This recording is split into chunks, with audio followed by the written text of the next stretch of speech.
नाही ना, तसं आमन काय तुम्ही रेग्युलर काम करून त्याला काहीच प्रॉब्लेम होत. तो लिमिट पेक्षा जास्त झटका बसला तरच तो जागा सोडतो, नाही तर नाही. खुशी झोपा, चला माझ्याकडे काम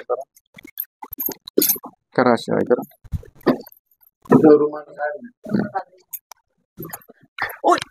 सिंपल असं होणारच नाही. एखादा काचेचा ग्लास आहे,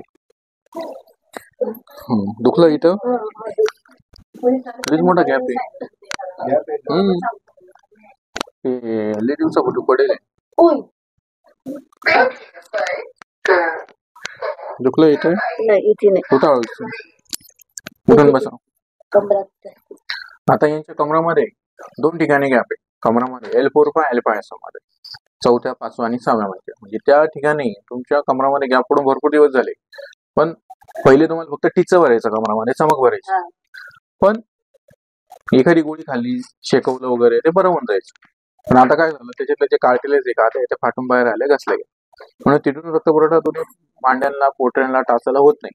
म्हणून कमरापासून दोन्ही पाय दुखतो, जड पडतो, रग लागते, कळ लागते, मुंग्या येते. समजलं. आता जेव्हा मनके जागेवर जाईल, कार्टिलेज लेवल येईल, तेव्हा ते क्लिअर होईल. त्याच नसा ब्लॉक झाले ते सांगू राहिलो. आता ज्या मनके जागेवर जाईल, कार्टिलेज लेवल येईल, तेव्हा त्या नसा चालू होईल. त्रास वाटतोय बऱ्याच वेळेस असायची. आता जेव्हा मनका जागेवर जाईल तेव्हाच ते क्लिअर होईल. नाही तर तुम्हाला सगळे डॉक्टर ऑपरेशन मणक्याचं सांगते. त्याला 3 दिवसाने फरक जाणून 10 दिवसात कव्हर होईल. पण तुम्हाला आयुष्यभर बेल्ट सुटणार नाही. कमरेचा बेल्ट सुटणार नाही, लावाच लागेल.